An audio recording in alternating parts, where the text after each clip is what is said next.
This is a blog for our physical theatre rehearsal before our final performance and for our Frantic Assemble lessons combined. So the session before our rehearsal date kind of concerned me a little, as we had to replace someone with someone else that didn't really know what they were doing.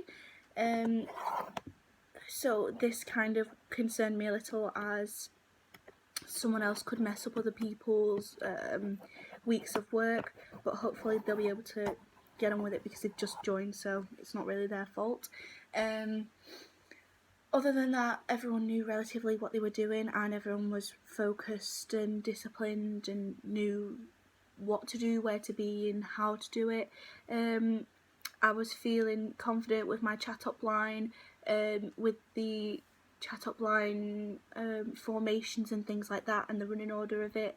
I was feeling confident with the duets, and I knew what I was doing, what I wanted to do, and I pushed my character to the limit.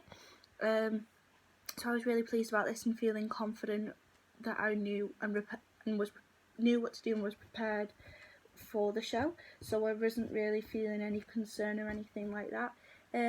My strengths of the session were being disciplined, committed and focused. My weakness was probably not being able to encourage people that have just learnt their parts, because I was panicking about them not knowing what to do.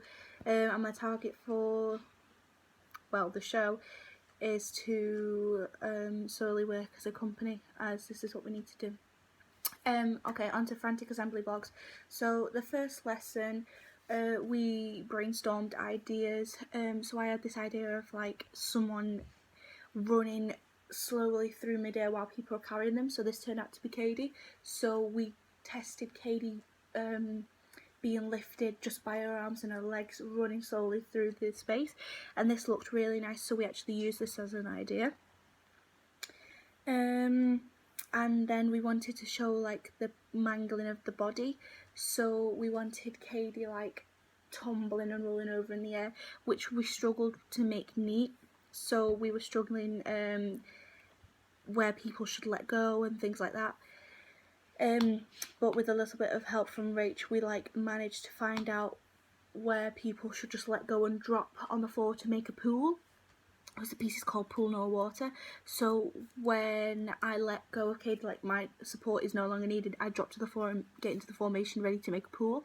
So this is really good visually, because I'm not just dropping off and doing nothing, I'm dropping off into a position. So this was really good. I think we made a strong start for the first session. The second session, we added noises onto the top of the piece to layer the performance. So me, Jade and Hannah, who were lifting Katie at the side, started to cheer to create a party atmosphere, and would say things like tune or woohoo and cheers and things like that, just to give an atmosphere. And then the other people, Shanley, Leah, and Danielle were actually making formations and dialogue for a party scene. So this was really good. I think that we got more organised with what to do and how we should make ourselves look during the lead up to the lift and things like that. So yeah, we made more progress by layering the piece and adding things to it. In the third and final session, we added music to the top of the piece, which was just a simple heartbeat from where the other group were being sick to receive KD in the lift.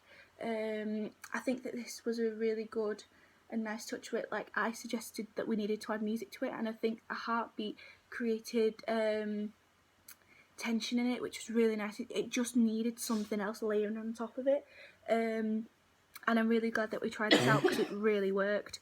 And when we did the assessment, I think that we worked really well together. We knew what we were doing, and we were really organised and professional. And that concludes this blog.